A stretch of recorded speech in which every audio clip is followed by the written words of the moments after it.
अस्सलाम वालेकुम नाज़रीन, उम्मीद करता हूँ आप सब खैरियत से होंगे। लाला इटली अरब की खिदमत हाज़िर है।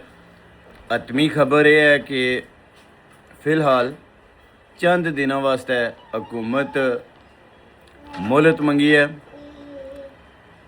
कि लॉन्ग मार्च जिहड़ा है उसकी डिले करो और वो संजीदगी नाल असां मामलात हल करना चाहते हैं। असां की पता है कि वो संजीदगी नाल नहीं होने लगे, लेकिन इसने बावजूद इस तो इलावा कोई रास्ता नहीं।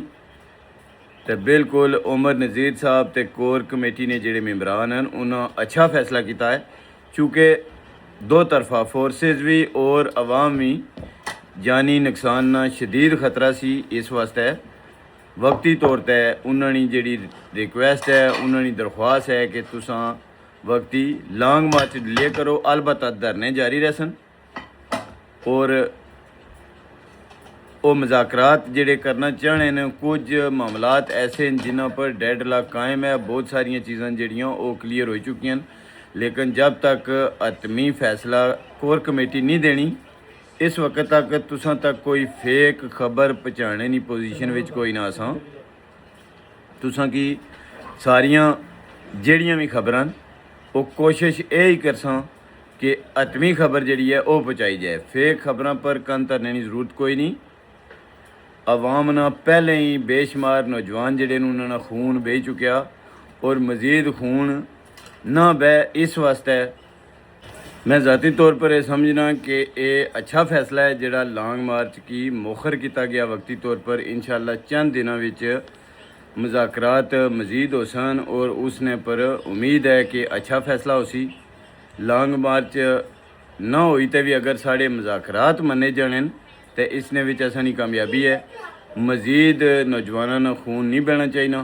इस वास्ते थोड़ा सबर नाल काम किनो और आखिर चूँकि हर मसले ना हल मुज़ाकरात ही है, तो इस वास्ते जब तक मुज़ाकरात मुकम्मल नहीं होने असां तो जंग वास्ते निकले हाँ। इंशाअल्लाह ये जंग असाने मुतालबात पूरे होने तक जारी रहसी। तो जितने भी नौजवानों ना खून ब्या है इंशाअल्लाह उसना एक एक कतरे ना हिसाब इन्हों की देना पैसी और लाजमी देना पैसी। तो सबर और तहम्मुल ना मुजाहरा करना चाहिए। सबर नाल काम किनो। इंशाअल्लाह उम्मीद है कि अच्छियाँ खबरां इसन, अच्छे मामलात हो सन और साढ़े मुतालबात जिहड़े ने तस्लीम किए जा सन। फ़िलहाल सबर की ज़रूरत है और जिस तरह जम्मू कश्मीर जॉइंट अवामी एक्शन कमेटी ने कोर मैंबरान फैसला कर सन असां उन्होंने नाल हाँ, उन्होंने पिछे खड़े हाँ, असां उन्होंने आवाज़ बने रहे हाँ। इंशाअल्लाह बनसा, चूँकि वो असां वास्ते है तो साढ़े बच्चों ने मुस्तकबिल वास्ते ये जंग लड़ने पे।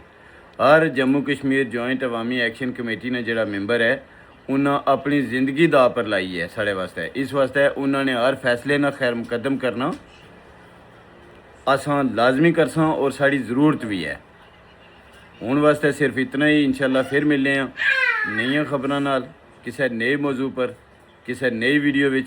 अपना ख्याल रखो, अपने ना बहुत ख्याल रखा करो। वीडियो लाइक ज़रूर करो, कमेंट्स करो, शेयर करो, अपने दोस्तों नाल भी लाजमी शेयर करया करो, क्योंकि तुसां ने शेयर करने नाल जिहड़ा है वो हर बंदे तक अच्छी खबर ते हतमी खबर पहुँचनी है।